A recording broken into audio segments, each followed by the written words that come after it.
जय श्री श्याम मित्रों, मैं हूं आपका ज्योतिष मित्र पंडित हर्ष। एक बार फिर से आपका हमारे YouTube चैनल एस्ट्रो पंडित हर्ष शर्मा में स्वागत है। बड़े ही सरल तरीके से ज्योतिष को जानेंगे और समझेंगे। मित्रों, आज का हमारा चर्चा का विषय बड़ा खास, बड़ा विशेष रहने वाला है। आज हमारा चर्चा का विषय है गुप्त नवरात्रि। जानेंगे गुप्त नवरात्रि में कैसे करें साधना जिससे हमें मिले मनचाहा वरदान। आइए मित्रों, जानते हैं गुप्त नवरात्रों की विशेष जानकारी। मित्रों, गुप्त नवरात्रि साधना विधि माघ माह के शुक्ल पक्ष की एकम से गुप्त नवरात्रि प्रारंभ होती है। इस बार 10 फरवरी 2024 शनिवार के दिन से माघ माह की गुप्त नवरात्रि प्रारंभ होने वाली है, जो 18 फरवरी रविवार तक चलेगी।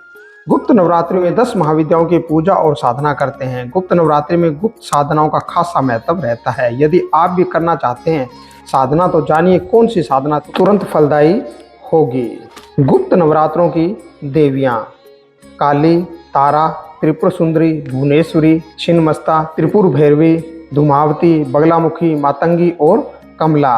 उक्त 10 महाविद्याओं का संबंध अलग अलग देवियों से है। प्रवृत्ति के अनुसार 10 महाविद्याओं के 3 समूह है। पहला सौम्य कोटि त्रिपुर सुंदरी, भुवनेश्वरी, मातंगी और कमला। दूसरा उग्र कोटि काली, छिन्नमस्ता, धूमावती, बगलामुखी। तीसरा सौम्य उग्र कोटि तारा और त्रिपुर भैरवी। दुखों को तुरंत दूर करती है माँ काली। 10 महाविद्याओं में से साधक महाकाली के साधना को सबसे शक्तिशाली और प्रभावशाली मानते हैं, जो किसी भी कार्य को तुरंत परिणाम देती है। साधना को सही तरीके से करने से साधकों को अष्ट सिद्धि प्राप्त होती है। काली की पूजा या साधना के लिए किसी गुरु या जानकार व्यक्ति की मदद लेना जरूरी है। महाकाली को खुश करने के लिए उनकी फोटो या प्रतिमा के साथ महाकाली के मंत्रों का जाप भी किया जाता है। इस पूजा में महाकाली यंत्र का प्रयोग भी किया जाता है। इसी के साथ चढ़ावे आदि की मदद से भी माँ को खुश करने की कोशिश की जाती है। अगर पूरी श्रद्धा से माँ की उपासना की जाए तो आपकी सारी मनोकामनाएं पूर्ण हो सकती है। अगर माँ प्रसन्न हो जाती है तो माँ के आशीर्वाद से आपका जीवन बहुत ही सुखद हो जाता है। मित्रों, अब जानते हैं पूजन की विधि। गुप्त नवरात्रि पर्व के दिनों में सुबह जल्द उठकर दैनिक कार्यों से निवृत्त होकर स्नान करने के बाद स्वच्छ कपड़े पहने देवी पूजन की सभी सामग्री को एकत्रित करें। पूजा की थाल सजाएं। माँ दुर्गा की प्रतिमा को लाल रंग के वस्त्र से सजाएं। मिट्टी के बर्तन में जौ के बीज बोएं और नवमी तक प्रतिदिन पानी का छिड़काव करें।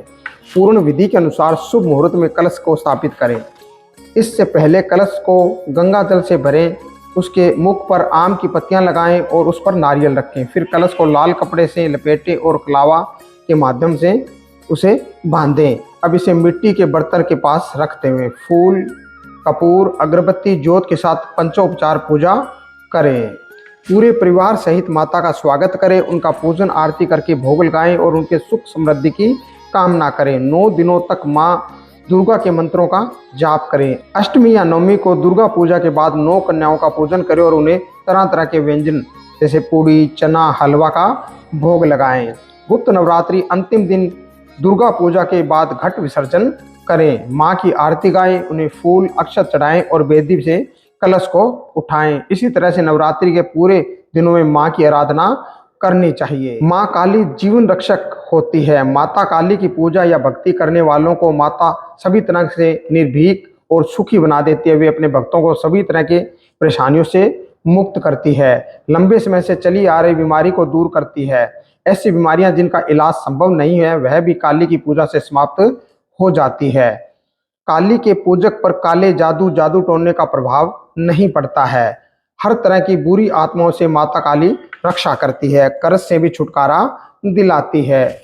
बिजनेस आदि में आ रही परेशानियों को भी दूर करती है। जीवन साथी या किसी खास मित्र से संबंधों में आ रहे तनाव को भी माँ दूर करती है। बेरोजगारी, कैरियर या शिक्षा में असफलता को भी दूर करती है। कारोबार में लाभ और नौकरी के प्रमोशन दिलाती है। हर रोज कोई ना कोई नई मुसीबत खड़ी होती है तो माँ काली सभी तरह की मुसीबतों को रोक देती है। शनि राहु की महादशा या अंतरदशा, शनि की 7.5, शनि का ढैया आदि सभी से माँ काली रक्षा करती है।